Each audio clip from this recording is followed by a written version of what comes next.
Cajsiga faraha badan iyo leesinimada leh ayaa ka faa'iideysta shaydaanka. Assalaamu calaykum waraxmatullaahi wabarakaatu. Waxaan ka hadlaynaa qodobka ah cajsiga iyo leesinimada. Haddii aad aragto in lazy aad tahay maalinta waxaa aad ku waabarisatay leesinimo iyo qof aan waxba haynin, ogow waxaa waqtigaaga ka badanaa kaa faa'iideysan doono shaydaanka. Balse waxaad samayn kartaa inaad subaxdaas aad u kala hado jimicsi, orod, wax akhris iyo howlihii kaleeto aad markaas heli kartid firfircoonida. Waxaa jirto riyooyin qaar oo shaydaan oo ku rida argagax, cabsi iyo welwel.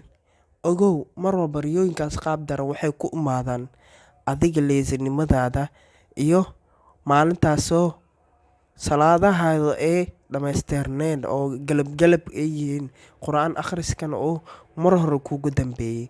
Intaas ayaa keeni kara riyooyinka qaabka daran. Sidoo kaleeto shaydaanka wuxuu ka faa'iideystaa qofka niyadiisa waxa ku jira. Mar haddaa wax tamaninayso, shaydaanka isla markii wuu kaa faa'iideysanayaa oo wax kale ay ku tusinaa. Carruurta yaryar bal eeg. Carruurta yaryar shaydaan uma dhawaan karo, waayo malaa'ig ayaa garbahooda saaran oo ilaalinayo, mar walba farxad siinayo. Balse adiga waa mid qaangaartay, adigana markaas waxaa kula socdo shaydaan.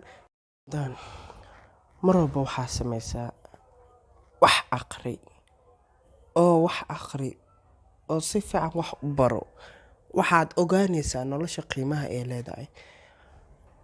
Markii ugu horreysay ee Nabi Maxamed sallallahu calayhi wasallam Allah ka raali noqday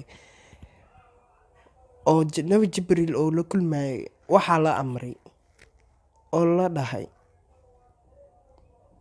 iqra, wax akhri. Suubanaheena wuxuu dhahay ana ma aqra, ani ma ihi qof wax akhriya. Mar kale lagu celiyay iqra. Sidoo kale wuxuu dhahay ana ma aqra, wax ma akhriyo. Marka saddexaad waa la qabtay oo waa la geliyay iqra bismi rabbika alladhi khalaq, khalaqal insaana min calaq, iqra wa rabbukal akram alladhi callama bil qalam. Sababta loo leeyahay iqra waayo mar walba aad wax akhriso waxaa kuu siyaadayo garaad dheeri ah iyo fahan dheeri ah iyo caqliga kuu siyaadaysa. Waxaana la kulmi doontaa rafaad fara badan iyo su'aalooyin qaar noloshaada ay weligood isweydiinin inaad isweydiiso. Heer waxaa gaari doontaa dhibka oo joogto kuu noqdo, halkeedna ee ka rabto maskax iyo caqli iyo garaad aad kaashato.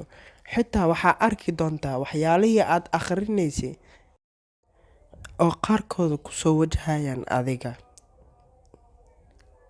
Waxaa jiro dad qaar ee warbaahin la yiraahdo ee subaxdii soo qora dhimasho, dhaawac iyo dagaal.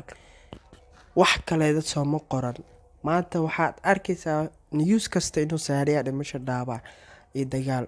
Balse dagaalka saxda ah waa naftaada oo ka adkaata subaxdaasi. Naftaada inay ka adkaato waxaa loo baahan yahay firfircooni, wax akhrin iyo dadaal iyo garaad dheeri ah. Nolosha waxay ku dhisan tahay waxaad akhriso oo aad samayso. Haddii aad wayso xataa hal baal xataa akhri, waayo waxaa ku siyaadaya caqligaaga iyo garaadkaaga. Wax badanna waa fahmi doontaa. Noo reeb fikirkaaga commentiga hoose iyo waxyaalaha aad jeclaysan lahayd inaan ka soo hadalno. Insha Allah channelka subscribe saar, kambalelkana furo, comment, like, share insha Allah. Wassalaamu calaykum waraxmatullaahi wabarakaatu.